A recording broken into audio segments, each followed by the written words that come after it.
अब पिताजी चले गए, अब धुंधली रह गई और धुंधकारी रह गई। गोकर्ण जी महाराज पहले ही चले गए थे, क्योंकि बर भर बास नरक करता था, दुष्ट संग में नहीं बिठाता। इस सिद्धांत के मानने वाले गोकर्ण जी पहले से छोड़ छाड़ करके चले गए थे। गोकर्ण तीर्थ यात्रायाम निरतो योग संस्था, न दुखम न सुखम तस्य न वैरी नापि बांधवा। न कोई बैरी है न कोई बंधु है, तीर्थ यात्रा कर रहे हैं, भगवान का भजन कर रहे हैं, योग संस्थिता, योग मार्ग में स्थित गोकर्ण महाराज पहले चले गए हैं। अब इधर पिता के जाने के बाद अब महाराज वो पहुंच गया अपनी माँ के पास, धुंधली के पास। पवित्रम तिष्ठति ब्रूहि, धन कहाँ रखा है, गाड़ के धन कहाँ रखा है, जल्दी से जल्दी बता दे, नहीं तो अनिश्चय लत्तया न चेत। देख अब मैं जा रहा हूँ, शाम को वापस आऊँगा, तब तक तू तैयार कर लेना, नहीं तो जलती हुई लकड़ी से मारूंगा। हालात बोलते हैं ना, हाँ, जलती हुई लकड़ी से मारूंगा। देख दिया उसने, वो पहले भी कुटाई कर दिया है, ऐसी कुटाई किया है कि अब आप लोग भी सोचो इसकी कुटाई क्यों हो रही है। जो ज्यादा चतुराई दिखाता है ना, उसकी चतुराई इसी प्रकार से उसके विपरीत होकर के आकर के उसके जीवन की घातक बनती है। और उसने अपने पति के साथ उसने बढ़िया देव जैसे पति को धोखा दिया, तो उसका परिणाम भोगने को मिल रहा है। अब कुटाई हो रही, नस नस दर्द कर रही है, और देख बोली, माँ बोला है कि लकड़ी जलती हुई लकड़ी से मारूंगा, आकर के धन खोद करके रख लेना। अब बेचारी उनको देखिए आकर के मारेगा, और धन तो हमारी जानकारी में कुछ है नहीं। घिसकते घिसकते गई कुआं में, जाकर के कुआं में लुढ़क गई, और कुआं में लुढ़कने के बाद उसका तो काम तमाम हुआ। यहाँ ये भी नहीं निकला कि उसने कहीं देखा, तो बाहर का पानी पीता होगा, कुआं से इसका क्या लेना देना है। उसका वहाँ कल्याण हो गया, इस कहते न दुखम। अब इधर क्या हुआ, उसके मरने के बाद अब इसने पंच बधू 5 जो है बाजारों स्त्रियां खरीद करके ले आया, जिनको इतना पैसा दूंगा, चलो 5 स्त्रियां आ गई। ये 5 स्त्रियां कौन है, वस्तुतः यहाँ अध्यात्म भी है, आत्मदेव ही जीवात्मा है, और दुष्ट बुद्धि जो है वही धुंधली है। और ये गोकर्ण जो संतान है, ये हमारे विकृत मन का स्वरूप है, और हमारे सुकृत का फल गोकर्ण है। और गोकर्ण के साथ जब होता है जीव, उसका कल्याण हो जाता है। तो दुष्कृत के रूप जो है, पाप रूपी धुंधकारी के साथ होता है, तो उसका पतन होता है। और गोकर्ण जैसे सुकृत ही जीव को इस संसार से छुड़ाते हैं, जब इस प्रकार की बुद्धि जीव की आ जाती है। अब ये धुंधली चली गई, धुंधकारी, और 5 बाजार की स्त्रियां लाया। वस्तुतः कोई व्यक्ति समझे सबके पास 5-5 लुगाइयां हैं, छठी लुगाई वो दिखने वाली है, बाकी 5 लुगाइयां तो सबके जीव मात्र के हृदय में 5 ये बैठी हैं चुड़ैले। और हो चुड़ैले कहने से बुरा नहीं मानना, आपको नहीं कह रहा हूँ, ये ऐसी चुड़ैले हैं कि कभी तृप्त ही नहीं होती। ये कौन है, हमारी 5 ज्ञानेंद्रिय, जो आँख कहती है हमको यहाँ दिखा करके लाओ, कान कहते हैं ऐसे गाना लगाओ, और त्वचा जो है बढ़िया से बढ़िया जो है सुखमय स्पर्श की कामना करती है, और जिह्वा बढ़िया बढ़िया भोजन की कामना करती है। तो इन 5 पंड बधु हैं, 18,000 की स्त्रियां ऐसी हैं। अब महाराज चोरी करता, मधुमती करता, और एक दिन राजा के यहाँ चोरी करके लाया, को धन ला करके संभला दिया इनको। इन लोगों ने सोचा कि किसी न किसी दिन तो पकड़ा जाएगा, ये पकड़ा जाएगा तो इसके साथ हम भी पकड़ी जाएंगे, और फिर मारे जाएंगे बिना मौत के। इसलिए दोनों इसी को जैसे आराम कर दिया जाए। गांव वाले पूछेंगे कि कहाँ गया, तो बोल देंगे बोले वो तो कहीं गए हैं, इतने दिन में आने के लिए मिले हैं, ऐसा कह करके। और उसको आया रात को शराब पी के मस्त रहते था, और बढ़िया जो है मालिश या जो है सहलाते सहलाते रस्सियों से बांध दिए। वो देखा अच्छा हमारी मालिश हो रही है, रस्सियों से बांध करके खाट में, और गला दबाना चाहिए। नहीं मरा तो उसको फिर जलती हुई अंगारे उसके मुंह में डाल करके उसका काम तमाम कर दिए और घर में खोद करके गाड़ दी और अपना धन लेकर के चली गई। इधर गोकर्ण जी को पता लगा कि हमारा भाई मर गया है, पिताजी पहले चले गए थे, इनके नाम से श्राद्ध किया और श्राद्ध वाद्ध करके घूमते घामते चलो जन्मभूमि पे देखते हैं क्या है। संध्या के समय पहुँचे, सूर्यास्त हो रहे थे और घर में जाकर के झाड़ू लगा करके संध्या वंदन किए, वही अपना आसन लगा करके राम राम कर रहे थे। तो उनको वो धुंधकारी तो प्रेत हो गया था, कभी भैंसे के रूप में, कभी बकरी के रूप में, कभी हाथी के रूप में, ऐसे बार बार दिखाई देता और समझ गए तो कोई अधो गति को प्राप्त जीवात्मा है। अपने कमंडल से जल लिए, भगवान मंत्र से मंत्रित करके छिड़ दिए तो बोलता अहम भ्राता तुझी धुंधकारी के नाम था। अरे भैया मैं आपका भाई हूँ और कोई नहीं, धुंधकारी आपका भाई हूँ, आप हमारा उद्धार करें। अरे धुंधकारी हमने तो तुम्हारे लिए गया में श्राद्ध कर दिया, गया श्राद्ध सते ने भी मुक्ति में न भविष्य। आप हमारे नाम से 1000-100 को गया श्राद्ध करें तो भी हमारी मुक्ति नहीं होगी। मैं इतना बड़ा पापी हूँ और वस्तुतः जो अपने माता पिता का आदर नहीं करता और कितने पाप कर लो, परंतु माता पिता के प्रति जो पाप करता है उन पापों का कोई प्रायश्चित नहीं होता। इसीलिए धुंधकारी की ये दुर्दशा हुई। वो बोलता है हमारी मुक्ति नहीं हो सकती। और दूसरा कारण, जब हम अपने पितरों को, पूर्व पुरुषों को पिंडदान करते हैं तो उनका गोत्र इत्यादि उच्चारित करके और वसु रूपाय, रुद्र रूपाय इत्यादि कह करके प्रदान करते हैं। अब इसके नाम से श्राद्ध किए होंगे, गोत्र अपना बता रहे हैं और ये तो किसी गोत्र का था, पता ही नहीं था, तो कहाँ से इसको मिलेगा, ये भी कारण बनता है। तो इसलिए इसका उद्धार हुआ नहीं और फिर इसका पाप ऐसा है, इतना विकट की का उद्धार हो नहीं सकता। बोलता गया श्राद्ध सत्यना भी मुक्ति में भविष्यति, सो गया श्राद्ध करो तो भी हमारी मुक्ति, तो बोलो क्या करो। अब हमको मालूम होता तो कैसे बता देता, अभी तो आप ही जाने कैसे करें। और श्री गोकर्ण जी रात्रि भर वहाँ निवास किए, प्रातःकाल सूर्य भगवान का संध्या वंदन इत्यादि किए। गाँव वाले देखे अरे आज तो जो है आत्मदेव पंडित जी का वो गाय से जो जन्मा लड़का है वो आया है, सब लोग आकर के मेला था लग गया। उन्होंने कहा भाई ऐसा ऐसा जो है, ऐसी ऐसी समस्या है, क्या किया जाए। बोले मैं क्या बताऊं, आप ही सूर्य भगवान से प्रार्थना करें, वो बताएंगे क्या करना है। सूर्य भगवान ने कहा इसके लिए भागवत सप्ताह का आयोजन करें और गोकर्ण जी ने गाँव वाले के सहयोग से भागवत जी के सप्ताह का आयोजन किया गया। और उस आयोजन के परिणाम स्वरूप अब वो वहाँ पर घूम रहा था, वायु रूपी था। जीवात्मा पंचभूत तो रहते नहीं है साथ में, पंचभूतों की वजह से हम बैठे हैं और पंचभूतों में जब नहीं रहेंगे, सूक्ष्म शरीर रहेगा, वायु का शरीर रहेगा, तो कहाँ किधर इधर उधर डोलता फिरेगा और जब तक डोलता फिरेगा तब तक बात सही बैठेगी नहीं। इसलिए आसीन संभवा, बैठ करके शांति के साथ भगवान का भजन, भगवान की कथा सुनना चाहिए, ये सिद्धांत है। अब करे क्या, तो उसको देखा एक बांस था, संयोग से 7 कोर का बांस, और उसमें छिद्र था, उसके छिद्र में बैठ गया। अब छिद्र में जाने के बाद फिर डोल नहीं सकता है। कथा सुना, प्रथम दिन की कथा सुने, प्रथम गांठ, दूसरे दिन की, दूसरी, तीसरी, चौथी, पांचवी, छठवीं, सातवीं, सातों कुंसियाँ खंडित हो गई और दिव्य विमान आया। विमान में बैठ करके धुंधकारी जाने लगे। तो उन्होंने कहा गोकर्ण जी ने, ठहरो ठहरो भाई, अत्र में बाहो श्रोता, तुम कैसे इसको अकेले कैसे लिए जा रहे हो, यहाँ में हमारे बहुत सारे श्रोता हैं और इनके लिए भी तो विमान आना चाहिए था।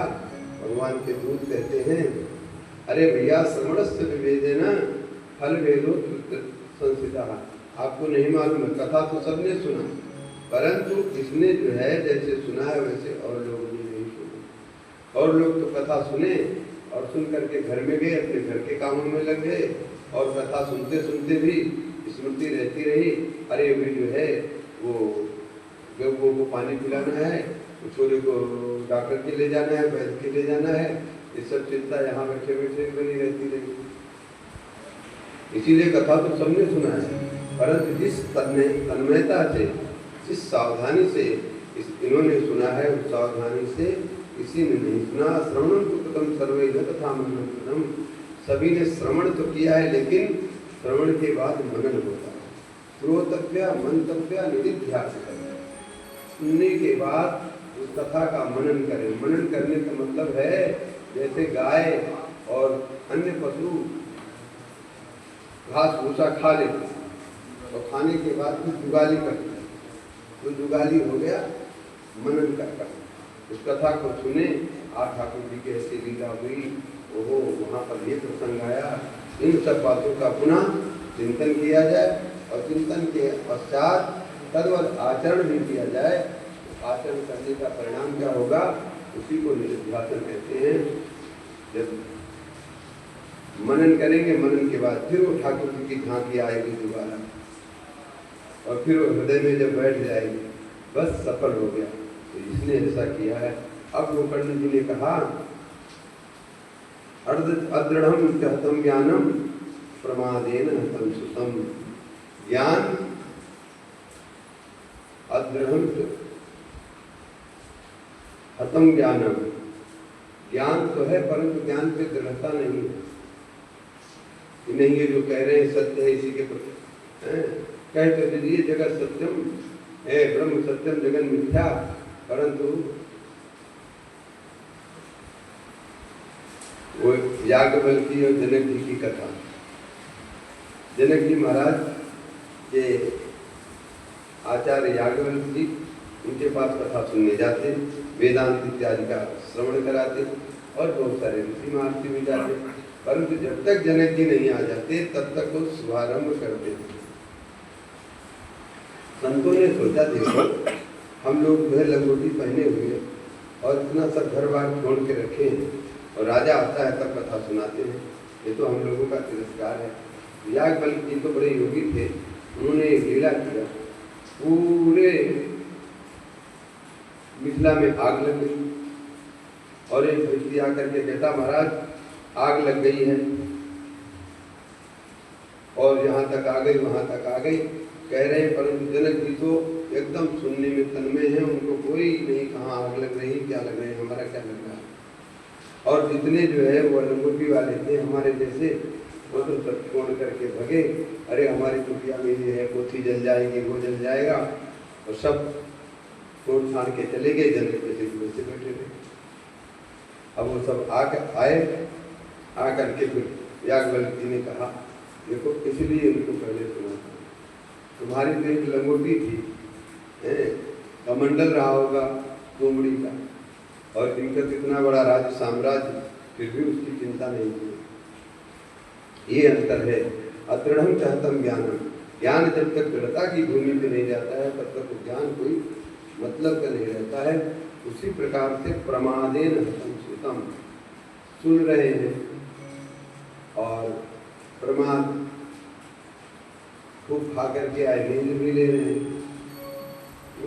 और कोई बगल वाला ऐसे करे ना, अरे मैं सुन तो रहा हूँ, तुम सोच रहे हो नींद ले रहा हूँ, तो ऐसा जो है श्रवण कल्याणकारी नहीं होता है। इसलिए तन्मयता के साथ सुना जाए, तन्मयता के साथ पुनः उसका चिंतन किया जाए, आंदोलन किया जाए और फिर तदनुसार ध्यान किया जाए तो निश्चित वो कल्याण करेगा। बोले इसने इस प्रकार से किया है, इसका श्रवण मनन निधिध्यासन पूर्णता परिपक्व हुआ है। इसलिए इसको अब गोकर्ण जी ने कहा, भाई बोलो किस चीज को चलना है भगवान के, ऐसा विमान आ जाए तो कौन कौन चलने वाला है, उठाओ हाथ। अरे वाह, बूढ़ी बूढ़ी मैयों ने उठा लिया, बहुत बढ़िया। अरे तेरी पंडितानी नहीं उठा रही, सही बोल रही है, झूठ नहीं बोल रही, नहीं या तो सुने ही नहीं रहे, कुछ सुन नहीं पाया। अब यहाँ तो उठा ले, वहां पर भी सभी ने उठाया, सभी ने उठाया तो दोबारा कथा का आयोजन हो गया। ऐसी कथा से तो नहीं आने वाला है। वो कथा कैसी हो रही थी बता दूंगा। सुबह सूर्योदय से चालू हो जा रही थी न खाना है न पीना है किसी को कुछ, केवल कथा।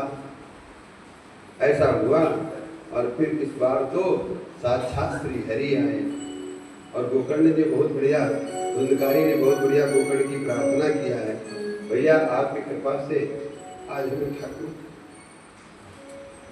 की प्राप्ति हुई है। ऐसा कह करके गोकर्ण को बंधन करके धुंधकारी चले जाते हैं। ये है भागवत की महिमा, ये है भगवान की कथा की महिमा। धुंधकारी जैसा पापी भी भगवान के चरित्रों को क्या उसने किया, कोई श्रम किया न, यज्ञ किया न, जप किया न, तप किया, केवल मात्र भगवान की कथा सुना और उससे उसका कल्याण हो गया। ये है भगवान की कथा की महिमा। और फिर गोकर्ण जी ने दोबारा कथा का शुभारंभ किया। पहले आषाढ़ के महीने में किए थे, भादों के महीने में, और फिर श्रावण के, फिर भादों के महीने में फिर कथा प्रारंभ हुई। और कथा प्रारंभ हुई तो इस बार तो विमानों की झड़ी आ गई और तमाम सारे विमान आए, स्वयं ठाकुर जी आए और गोकर्ण जी को लेकर के अपने साथ पधारे हैं। यहाँ कहते हैं अयोध्या वासिना पूर्व यथा रामेण संगता यथा कृष्णेन ते नीता गोलोकम योगी दुर्लभम। जिस प्रकार से भगवान श्री राम जी सारे अयोध्या वासियों को साकेत धाम ले गए, उसी प्रकार से और भगवान कृष्ण अपने लोगों को ले गए, तथा कृष्णेन ते नीता, उसी प्रकार से गोकर्ण जी के द्वारा सारे के सारे सभी श्रोता लोग उन विमानों में उठा करके ले जाए गए। इसलिए ये इतिहास है। ये इतिहास सोनकाद ऋषि सूत जी महाराज कहते हैं, ये इतिहास मैंने किससे सुना है, सनकाद जी कह रहे हैं, नारद जी को सुना रहे सनकाद जी। ये इतिहास सांडिल्य मुनि, जो कौन है, भगवान श्री कृष्ण के पुरोहित हैं, नंद बाबा के पुरोहित हैं। और भगवान श्री कृष्ण तो यदुवंशी हैं, तो उनके तो गर्गाचार्य हैं, परंतु नंद बाबा के यहाँ रहे तब तक वही रहे। ऐसे सांडिल्य मुनि चित्रकूट में रहते हैं और चित्रकूट में रह करके भगवान की ऐसी दिव्य मंगलमयी महिमा का गान करते हुए ब्रह्मानंद परिपूर्णता, उसको सुनते सुनते कहते कहते साक्षात ब्रह्माकारकारी वृद्धि हो जाती है। साक्षात ऋषि सीताराम जी का दर्शन होने लगता, गोविंद का दर्शन होने लगता। ऐसे हुआ। और इसको देखो, श्राद्धे प्रयुक्तम पितृतृप्तम आवये और नित्यम सुपाठा न पुनर्भवम्। जो इसका नित्य पाठ करते हैं उनको पुनः इस संसार में नहीं आना पड़ेगा। और श्राद्ध के समय, अगर पितरों के तर्पण के समय, पिंडदान के समय इसका पाठ करें तो पितृ लोग इतने प्रसन्न होते हैं, इतने तृप्त होते हैं कि वो पिंडदान से इतने तृप्त नहीं होते जितना इस कथा को सुनकर के तृप्त हो जाते हैं। बोले वृंदावन बिहारी श्री सनत सनंदन सनत कुमार, जो चारों भैया इस महात्मा का वर्णन कर रहे हैं, वो कहते अथ ते संप्रविच्छा में सप्ताह श्रवणे विधि सहाय प्राय साध्व विधि सुना। बोले अब मैं इस कथा के सप्ताह श्रवण की विधि आपको सुनाने जा रहा हूँ, जो पर्याप्त धन के साथ ये संपन्न हो सकती है। लिखा विवाहे यादृशम उत्तम, शादी ब्याह में जिस प्रकार से धन खर्च किया जाता है उस प्रकार से धन खर्च करे। इसका मूल लिखा, हम नहीं कह रहा हूँ कि विवाहे यादृशम उत्तम तादृशम परिकल्पे नभस्यासुनोर जो चल मार्ग से सुचिर नभ। कार्तिक, अगहन, श्रावण, ये भादो, आषाढ़, श्रावण, भादो, हाँ, ये अभी भागवत जी के प्रादुर्भाव का ये अवसर चल रहा है। मैंने भागवत जयंती इसी महीने मनाई, नौमी के दिन भागवत जी का प्राकट्य हुआ, इसलिए भागवत जयंती का ये अवसर पे ही हम लोगों को भी सुनने को मिल रहा है। ये सब महीने बड़े जो है भागवत जी के श्रवण के लिए प्रसिद्ध हैं और बढ़िया सा मुहूर्त निकलवा लिया। सूत्रदेव ये तेषाम बोधो ये तो भवे, क्या बात कहते हैं, दूरे है कथा की चीज दूरे चार्य। ये कथा कितने बेचारे लोग सुनने को जिनको नहीं मिलता है, भगवान की कथा सुनने का अवसर नहीं मिलता है। जयपुर वाले तो सौभाग्यशाली हैं, जगह जगह कथाएं हो रही हैं, जगह जगह कीर्तन हो रहा है, परंतु जिनके बीच में जहाँ कथा नहीं हो रही है ऐसी जगह इस कथा का आयोजन किया जाए। और हर कितने लोग रहते हैं जिनको भगवान के नाम के बारे में नहीं मालूम है, वही लोग ईसाई बन गए। तो ऐसी कोई व्यवस्था बने, उनके बीच में जाकर के कथा हो, कई कई संवेदन करते हैं। और इसलिए तेषाम बोधो यतो हुए। और देखो अब माता बहनों को ओम गणानां त्वा गणपति गुम भवामहे ये वेद मंत्र उच्चारे जाएंगे तो क्या उनकी समझ में आएगा। और ऐसे बेचारे शूद्र कहते हैं वस्तुतः जो कम पढ़े लिखे अशिक्षित लोग अशिक्षित हो जाते हैं, तो देखो सब कुछ कर रहे हैं। वस्तुतः शूद्र सबकी सुचम द्रावती, वैसे तुम्हारे स्वामी रामानंदाचार्य लिखा है एक ग्रंथ है, वो कहते हैं सुचम द्रावती शूद्रा, जो समाज के शोक को दूर करे उसको शूद्र कहते हैं। शोक किससे कैसे दूर होगा? सेवा से दूर होगा। वो लोग सेवा नहीं करें तो क्या समाज सुखी रहेगा? चारों तरफ गंदगी गंदगी फैल जाएगी और फिर नाक मुंह बंद किए बेचारे परेशान होंगे। जब उनको नाली साफ करना पड़ेगा तब उनकी सेवा का महत्व दिखाई देगा। इसलिए हमारे सनातन में किसी की अवहेलना नहीं की गई है, सबको सब भगवान के हैं। मैं तो यहाँ तक कह देता हूँ भाई, जैसे कहा गया है वो मूर्ख लोग समझते नहीं, मूर्ख नहीं वो नहीं मूर्ख है। वस्तुतः जिनको विदेशी फंडिंग मिल रही है, जो भीम भीम चिल्ला रहे हैं, वो स्वार्थी लोग और वो महामूर्ख हैं। वो चिल्ला तो रहे हैं, परंतु जिस दिन ऐसी स्थिति होगी उस दिन सबसे पहले नंबर इनका आएगा। तो सुचम द्रावती शूद्रा, शोक को दूर करे वो शूद्र। और फिर ब्राह्मणों से मुखमासी बाहुराजन्य पिता, ये जो पुरुष सूक्त में है, भगवान के मुख से ब्राह्मणों की उत्पत्ति, बाहुओं से हृदय क्षत्रियों की, कटिभाग से वैश्यों की, और पदभ्याम शूद्र हो जाएगा। पैरों से शूद्र जो है पैर उत्पन्न हुए तो अशुद्ध हो गए क्या? गंगा जी भी तो पैरों से हुए, उन्हीं में नहा करके सब शुद्ध होते हैं कि नहीं?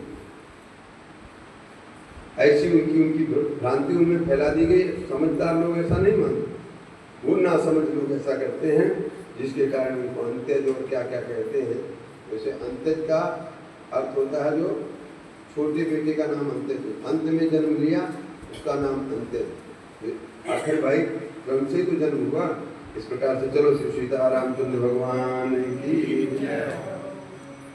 यहाँ कहते हैं स्त्रिया शूद्रादेव तेषाम बोधो हेतु भवेत्। मैंने जो वेद को नहीं समझ सकते हैं, उपनिषदों को नहीं समझ सकते हैं और कृष्ण ग्रंथों को नहीं समझ सकते हैं, उनका जिस प्रकार से उनको ज्ञान होवे उस प्रकार से कथा सुनाने वाला और आचार्य भी चयनित करना चाहिए, बढ़िया मुहूर्त निकालना चाहिए, सबके पास निमंत्रण भेजना चाहिए। और सुख शास्त्र कथोच्चारे, सुख शास्त्र कथोच्चारे त्याज्यास्ते यदि पंडिता।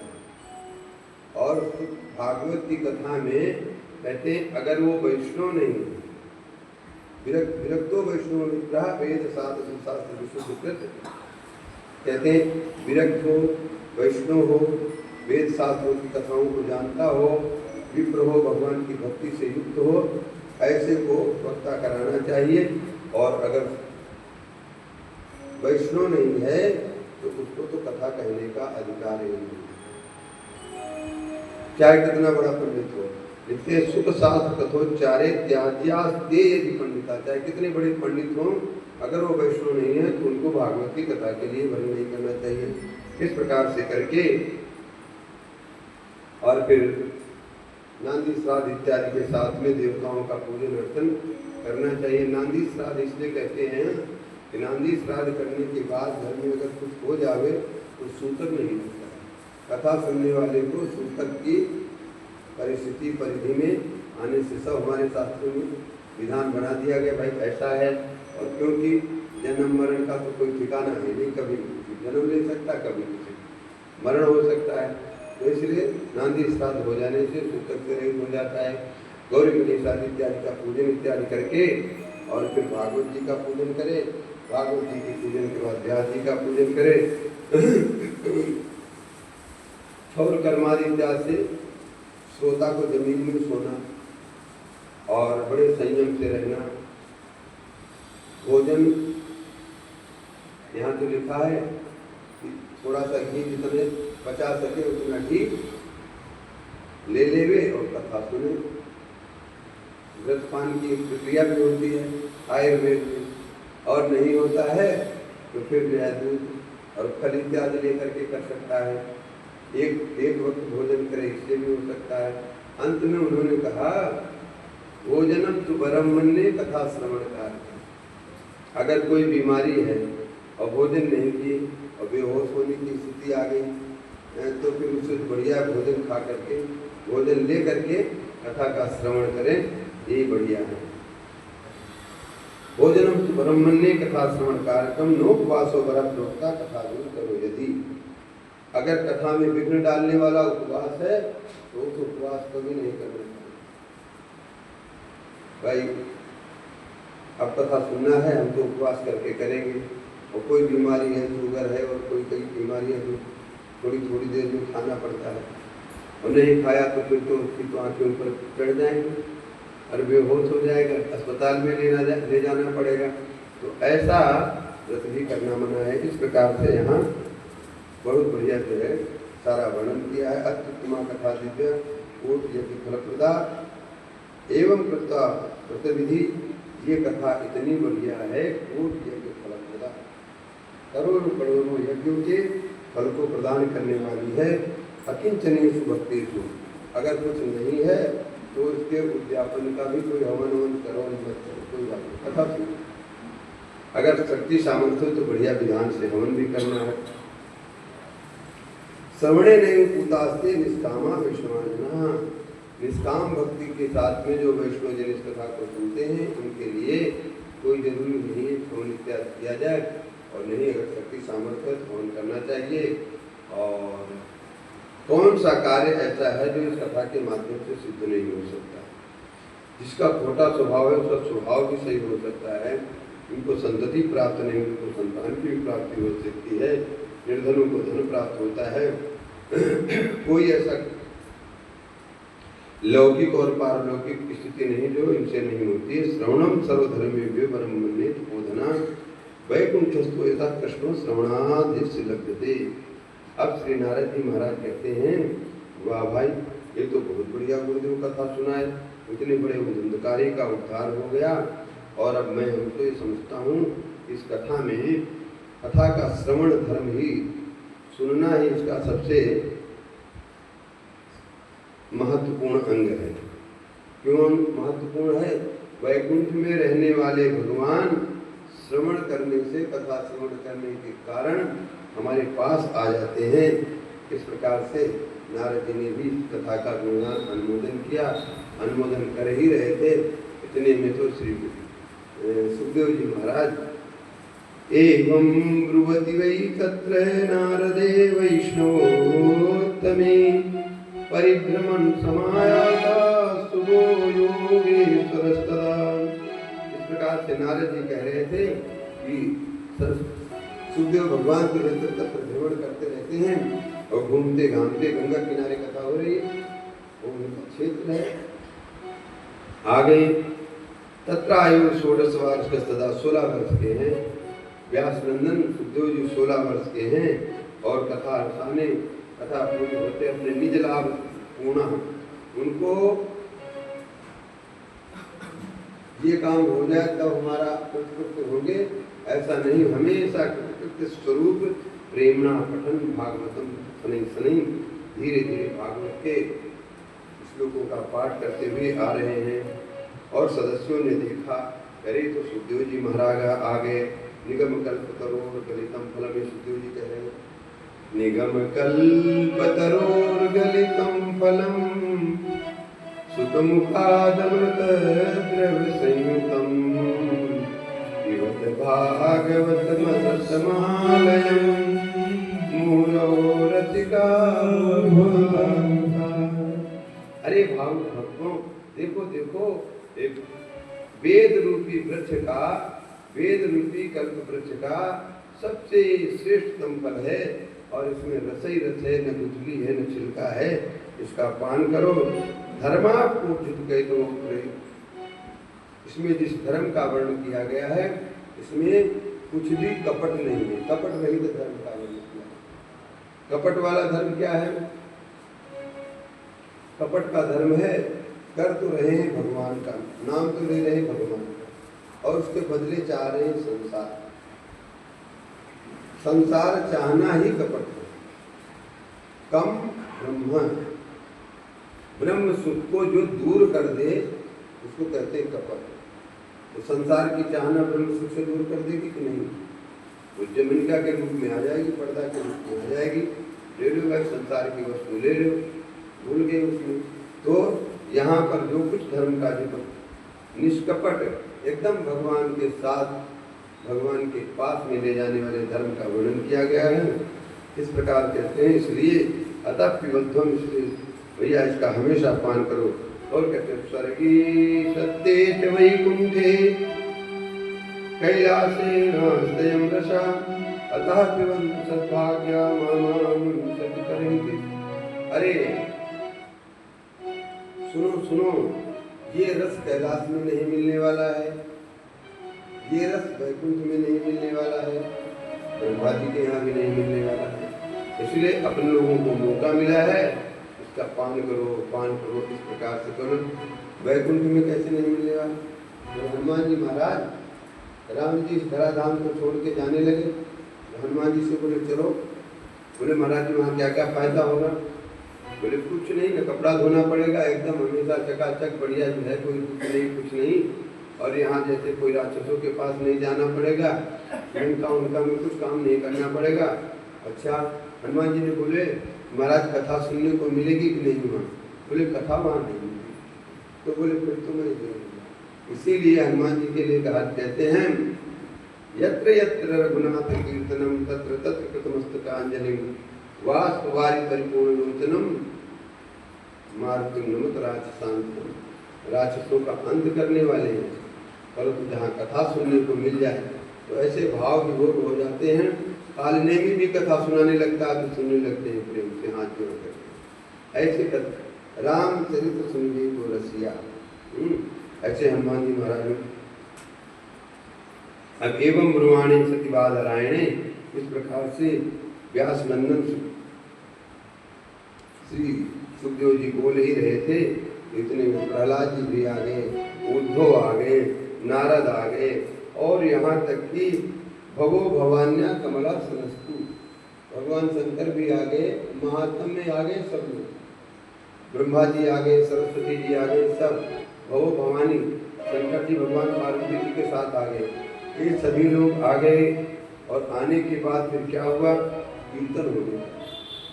इसीलिए कीर्तन की महिमा गाई जाती है कि कीर्तन कोई ऐरा गैरा नंदू खैरा नहीं, लल्लू पंजुओं का काम नहीं है। ये बड़े बड़े ऋषि महर्षि मुक्त आत्मा लोग भगवान का कीर्तन करते हैं। मुक्त होने के बाद भी कीर्तन की कोई जरूरत है क्या? भगवान साक्षात सामने खड़े हैं, फिर भी कीर्तन होता है, वहाँ दौड़े दौड़े चले जाते हैं। अब कथा के बाद में कीर्तन हुआ है, भगवान आ गए हैं। प्रहलाद स्थालधारी तरल गति चया क्रोधवक्तांशधारी वीणाधारी सुरसी सुरकुशल दया राग करता गुणोरी इंद्रोवादी मृदंगम जय जय सुकरा कीर्तनेति कुमारा यत्ताग्नि भाव भक्ता सरसर तनया व्यास पुत्रो बभूव। बड़े प्रेम से कथा हो रही है, कथा हो गई, कीर्तन चालू हो गया। कीर्तन में कौन कौन है? प्रहलाद तालधारी, करताल लेकर के प्रहलाद जी कीर्तन कर रहे हैं, और नारद जी महाराज वीणा, उद्धव जी भी आ गए। अब बोलो प्रहलाद जी कब के मुक्त हुए हैं? उद्धव जी त्रेता में मुक्त, द्वापर में मुक्त हो गए, और प्रहलाद जी त्रेता में, बलि त्रेता का काल है, और प्रहलाद तालधारी तब गए थे, उद्धव कांसधारी वीणाधारी, नारद जी महाराज सतयुग के आदि। ये सतयुग त्रेता द्वापर सबके भगत इकट्ठा हो गए और इकट्ठा होकर के कीर्तन करना चालू किए। ननर्तमतेत्रकमेव तत्र भक्त्यादिकानां नटवस्तु तेजसाम। बड़े तेजस्वी हैं, ज्ञान वैराग्य एकदम जवान हो गए हो, देदीप्यमान कथा सुन करके देदीप्यमान चेहरा और भगवत भाव में उन्मत्त वे भक्ति महारानी के साथ नाच कर रहे हैं। हरे राम। आप लोगों को